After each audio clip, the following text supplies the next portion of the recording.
Hey, this is Sandy. And Randy. And we're here on AT Corner. Being an athletic trainer comes with ups and downs, and we're here to showcase it all. Join us as we share our world in sports medicine. Welcome back to another episode of AT Corner. To kick off our first education episode of Season 4, we have an interview that's going to get you prepped for your football season. And any other fall season. Really, any other contact sports season, I'd say. Right. What are we talking about today? We are talking about the QCollar, and if you have not heard about the QCollar, it is a new... Actually, no, it's not new. It's been around for about 8 years.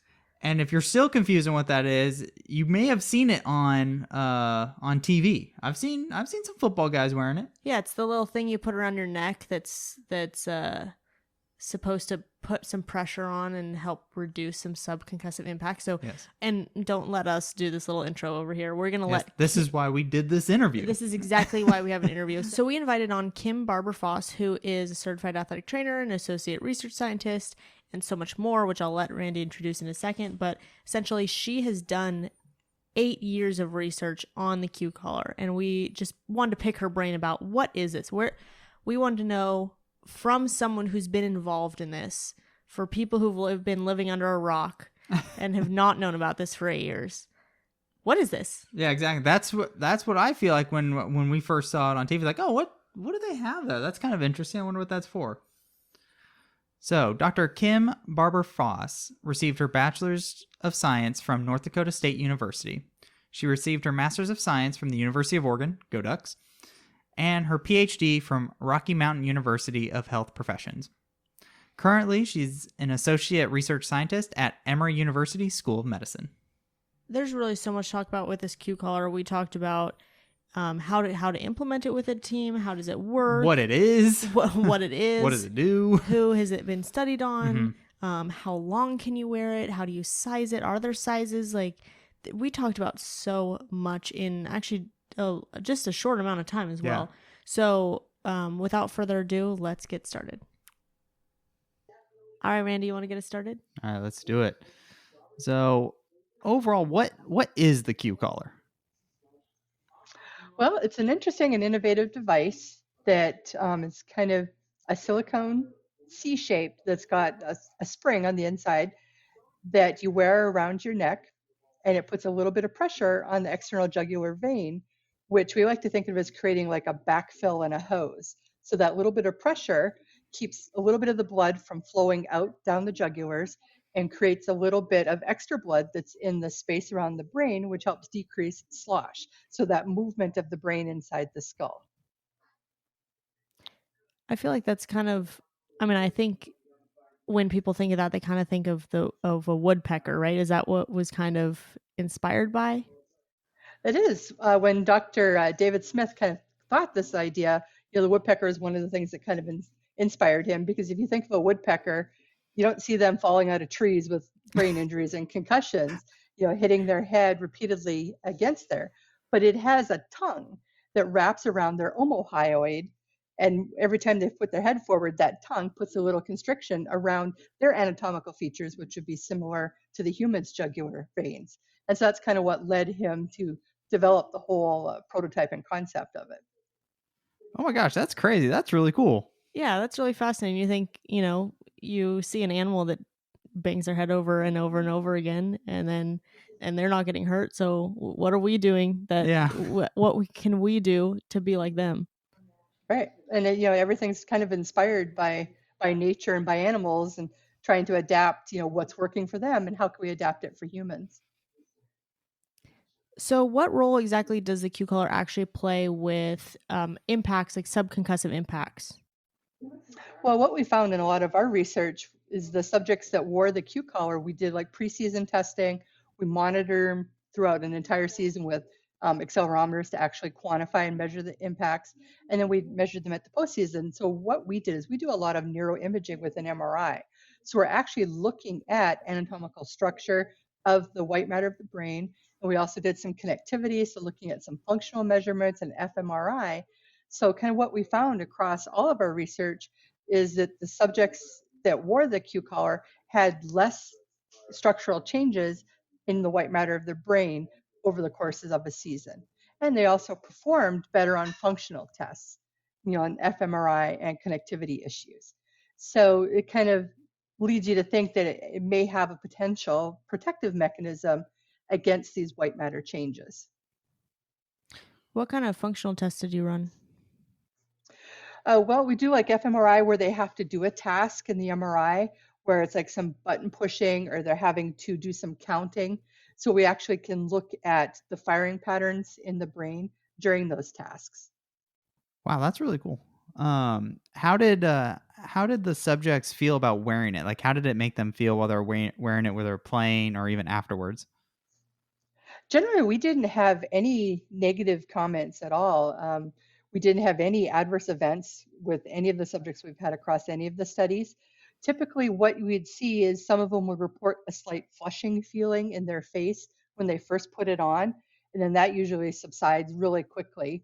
And then again, as soon as you take it off, it's almost instantaneous. That little bit of extra blood flows out and everything all returns right back to normal.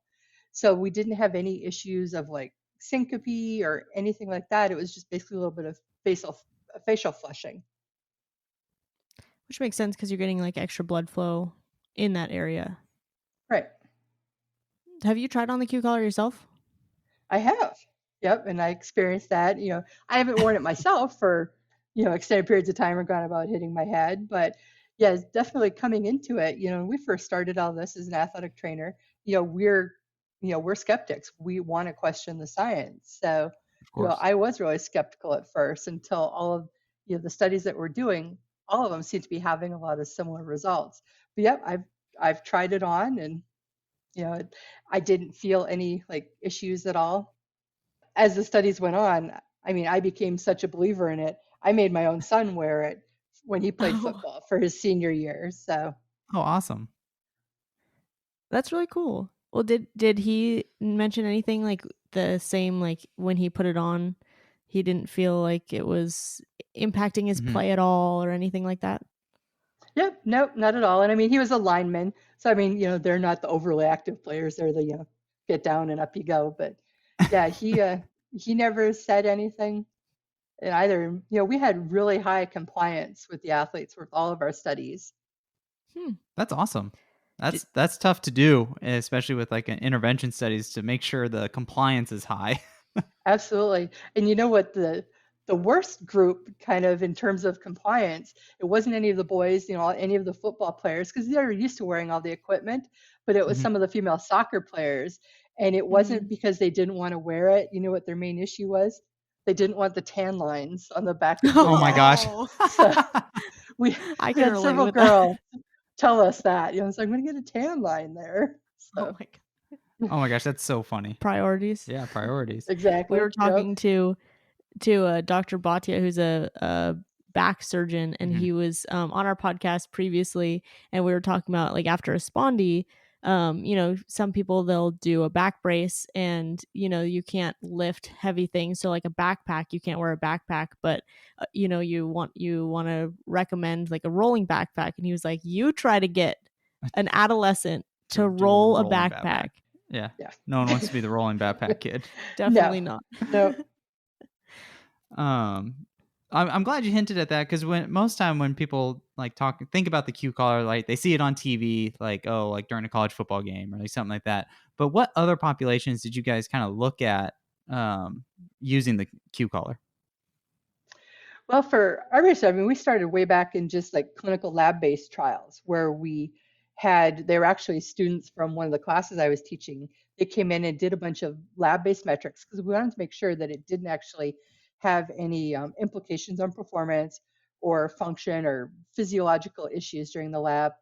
And then we've looked at hockey players, was one of our very first studies that we did. We did a crossover study with some high school hockey players. We've done football, we've done soccer. We did some NASCAR drivers as part of a tolerability study. Yeah, and then we even did like a really large ultrasound study, actually measuring, how much the jugular vein is compressed. And that was just any subjects from like 8 to 80. So just general population wearing it to test it for that. Since our research, a lot of lacrosse players are now wearing it as well. So it's really one of those things that isn't tied to a specific sport. Really, anybody could wear it. Anybody that has the potential for any type of head impact, could wear it and benefit from it.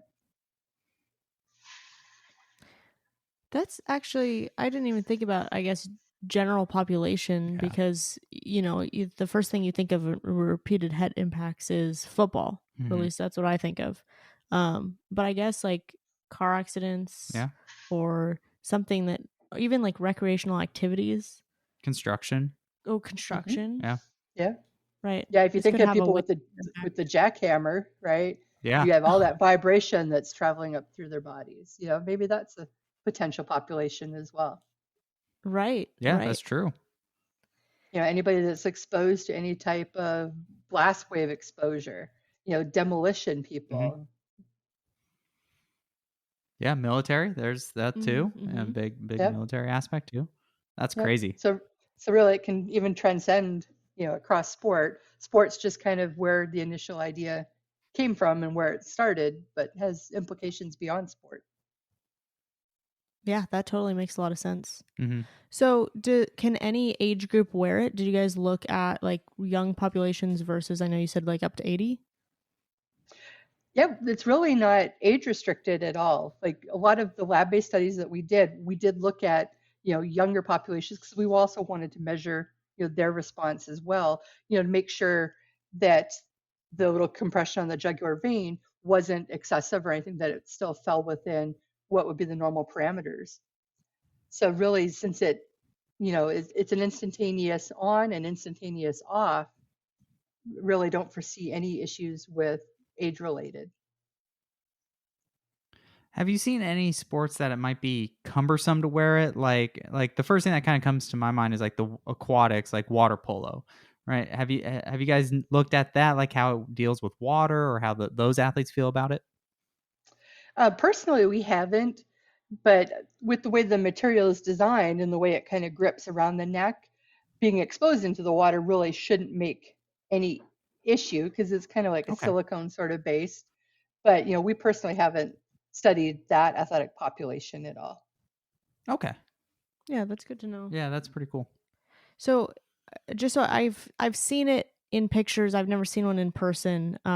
What is it? You said it's like a silicone material. Is it the weight that it sits on, or does it like clamp on? Like, how does it fit? It actually fits on the contours of your neck. So when you put it on the back of your neck and it sits kind of above your Adam's apple and it just sits kind of right here, and just puts a little bit of pressure on the external jugular vein. It just kind of, some people like wearing it higher, some people like wearing it lower. It doesn't have like a specific spot where it has to be. It'll kind of naturally gravitate to the contours of your neck and where it fits most comfortable for you. And it also relates to like the sizing. So there are different sizes of them. It's really important to wear the appropriate size for your neck. We kind of talk about like, men's shirt collars, their shirt sizes are based upon the sizes of their neck. Well, it's kind of the same principle. We would measure their neck and that would dictate the size that they wear. Because sometimes if it's too large, it's going to be touching, your trachea or may feel funny talking. And sometimes if it's too small, it's just going to be sitting out in the muscles and it may be ineffective. So yeah, it's appropriately sized for your particular neck. For that sizing, is the QCollar itself adjustable, or do you have to buy a certain size? You would buy a certain size. Okay. It's not really adjustable per se. It's flexible, so it easily opens and contracts, but they are based on your specific sizes. So I mean, potentially if you bought when you were younger, you would potentially have to buy a different one as you got older and bigger. Got it. So how would you go about implementing that for like a team? Would like it, let's say our school would want to buy like one for a certain team, like, or like a set for their team. Could they use it year after year and just like buy a bunch of different sizes and have them fit? Or would it have to be like specific athletes and then like it would transfer like with the same athlete year to year? Or like how would you implement that?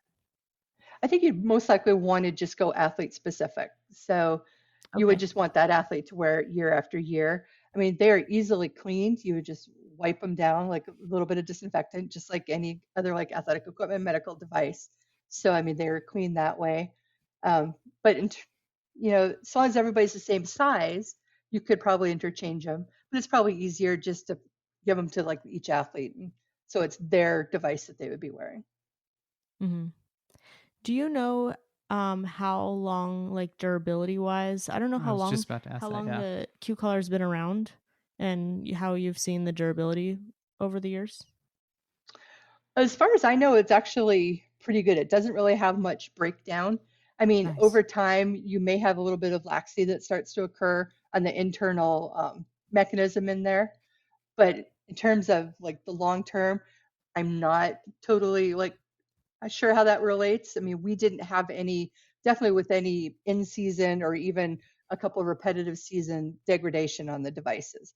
And at the end of our studies, we would actually send them back and they would actually measure the degradation. And we didn't really have that issue, but I can't really quantify in terms of X number of years, months that may relate to at this point.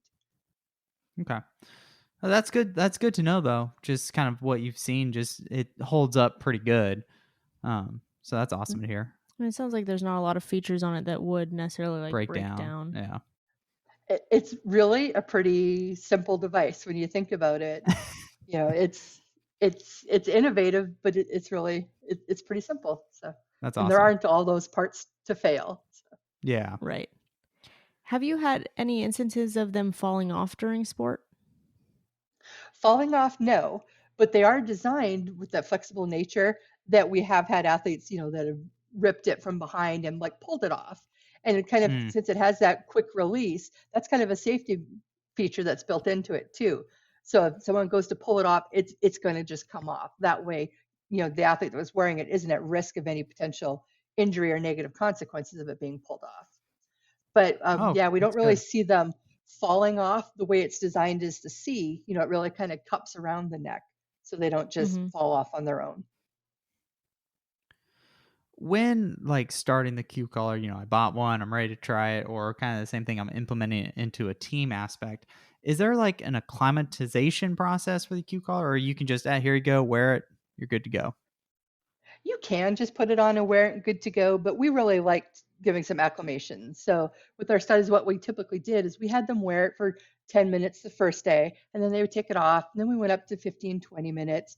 And then by the third day, we generally let them wear it for an entire practice. But just so they kind of got used to the feel of it.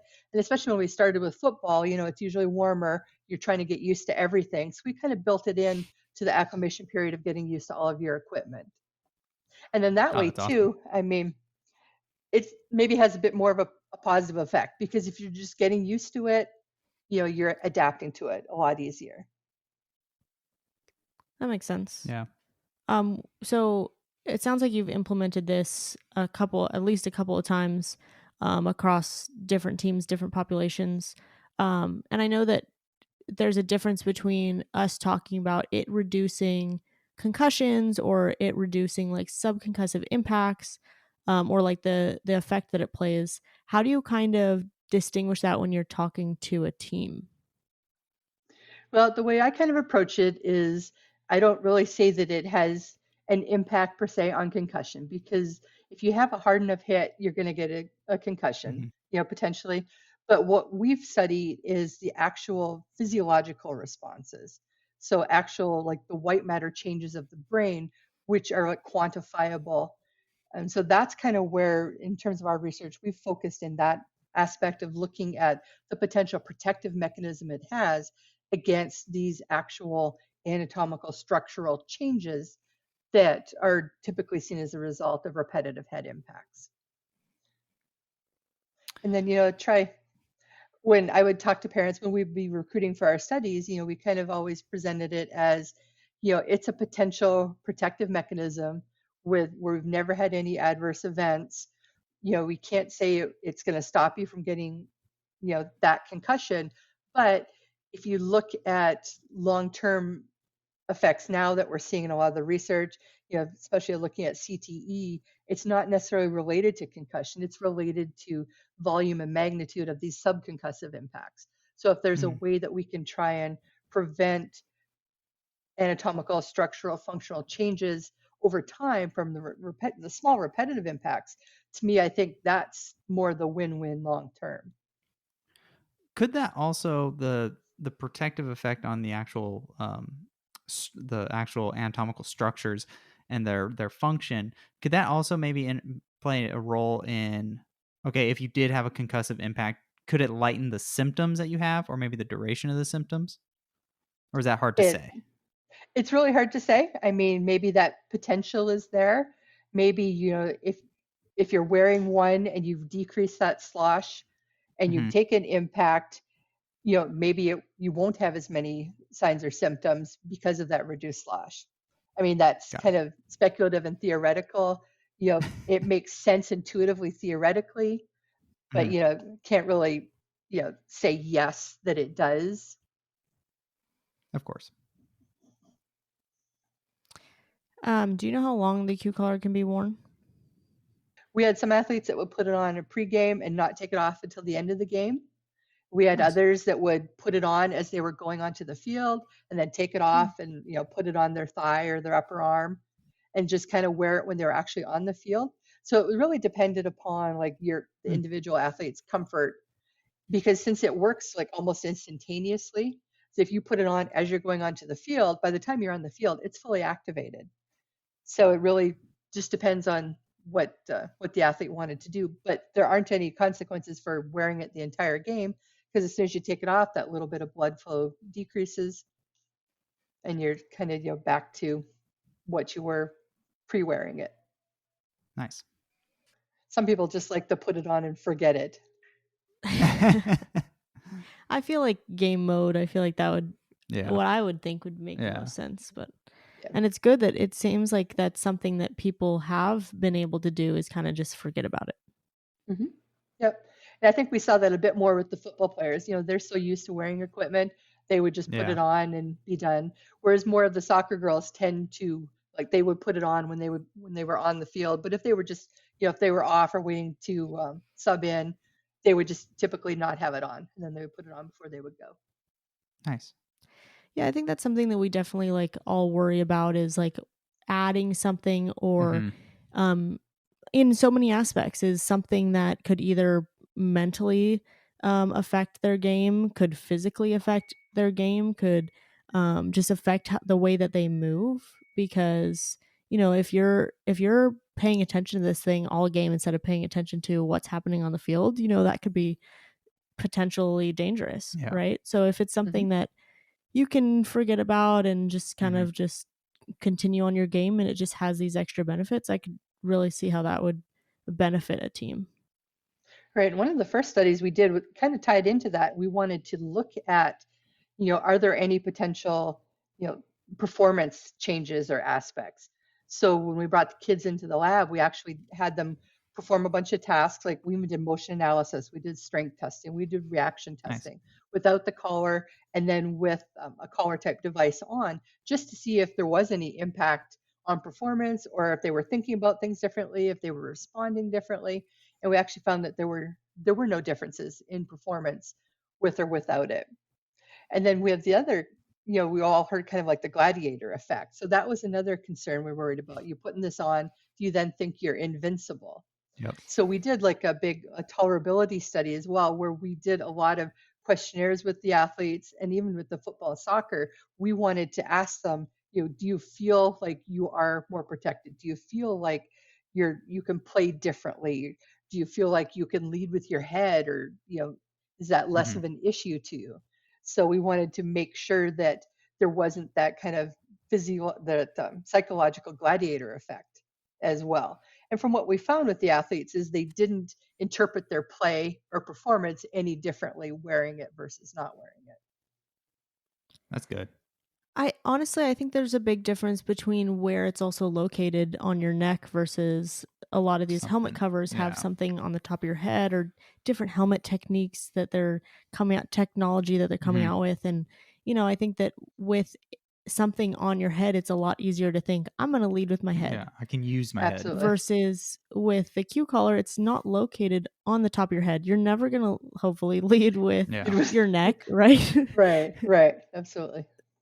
So it just makes more sense. I think that's something that when I've been in conversations looking into some of these helmet covers, and Mhm. that's just one of my biggest fears is, what are we, first of all, What's the perception? what's the perception from the athlete's perspective, but also how are we marketing this? Are we telling them that it's making them safer, that it's Yeah. making them invincible? Right. Yeah. Absolutely. Yeah, and the whole helmet cover is a whole other interesting topic of discussion. Yes, for sure. So, kind of along those lines, right? We've talked about everything that has so far been seen with the QCollar, but what research still needs to be done on the QCollar? I think looking at other populations will be ongoing research. Mhm. You brought up earlier about the military. I mean, I think that's probably a population that could potentially have an interest in exploring this further. Mhm. And I really think, just the expanding out into other areas of study and population, then looking also at, a lot more longitudinal and long term and continuing to follow them year after year. We've done a couple of seasons of follow-up athletes, but what are we going to see in 5, 10 years? Are we going to see that there is that continued protective mechanism? Perfect. Is it time Yep. for action? It is just like what concussions, command of us. It commands action. Time for the action item. So here on AT Corner Podcast, we love to finish off with an action item, which is just something that listeners can take away right now from, if they completely forgot about everything else that we talked about, just one final topic that we just like to put some action to. And today's action item, we just want to know, what do you want people to know about the QCollar? I want them to know that it is based in very rigorous scientific studies. It's not something that was just thrown together and put out there. There is a lot of solid science behind it for 8 years now. Wow, that's awesome. And you've been involved for how long? The 8 years.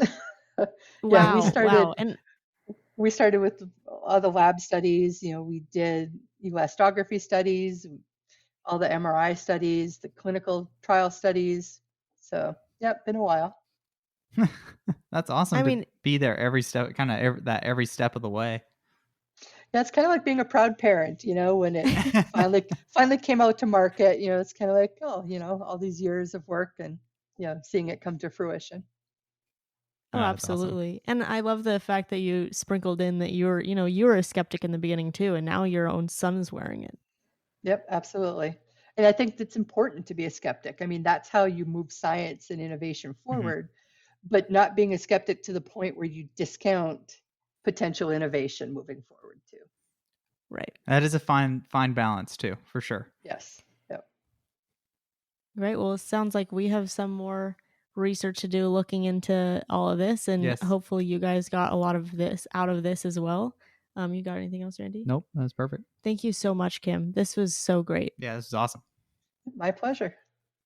So what I thought was really cool was just understanding how much evidence is behind the QCollar and how long they've been looking at this and looking at those effects that they're talking about, like, hey, it does this, this, and this, to make sure it does this, this, and this, right? So I really appreciated being able to digest that, hey, this isn't like, yeah, it seems new because maybe you're just now seeing it like on TV or maybe seeing an athlete or two have it now, but this is not a new necessarily idea. Right. And I think that's the one thing that people just, like Kim said over and over again, like, you need to be a skeptic. Yeah. And it's important. However, you also need to realize that there are things that address your skepticism. Yeah. And before you just go all out, like, no, this is not for us, maybe just take a look at some of the things that you're worried about. Yeah. And it also helps that decision-making process of, okay, there's all these different kind of interventions that, may address concussion risk. And, as you're deciding through these, right, this one, you can say, hey, there's this much evidence behind how it might be able to do that, as opposed to maybe some other ones don't have a ton of literature necessarily behind them, or especially if it's coming down to a cost thing, right? Like some interventions cost a lot of money. Well, if I'm going to put a lot of money into something, hey, I want to make sure we're getting something that's actually going to do what it says it does. So that's another nice thing, just kind of having that out there to be able to help in that decision-making process. Absolutely. So if you guys are new, every other episode we do is education or stories. We are back for season 4 officially. So this is really exciting. Big stuff. Season 4, baby. Really, really exciting. So we do every other episode as education or stories. This one was an education episode, which some other education episodes are actually eligible for CEUs. So be on the lookout for those. It is a reporting year. It is, and it's getting close. It's getting that time. Right. Speaking of, we also still have MedBridge CEUs. So if you're interested in a MedBridge subscription, it's good for a year. It's good for this reporting year and the next reporting year. Right. If you purchase it now, you can get $150 off if you use code ATCorner at checkout. Check the show notes below. And then also, we do every other episode as stories. So we take different topics and we basically take experience stories from athletic trainers all over the world, and we compile them into one. We're working on the topics for you, so you can check those out on our Instagram, maybe on our threads. Who knows? Oh yeah, we're trying to figure this out. We're diving into, well, like everybody is, right? It's a new thing. What's going on? Also on our Facebook group, which is facebook.com/groups/ATcornerPodcast. Only been saying that for 3+ years. Can't forget that. No. So go ahead and check that out. I have it as a pinned post, I guess, with our upcoming story topics. So if you'd like to submit one of those, or you can just email us at atcornerds@gmail.com. And I think that is all. Yeah. All right. That was perfect. Thank you for helping us showcase athletic training behind the tape. Bye.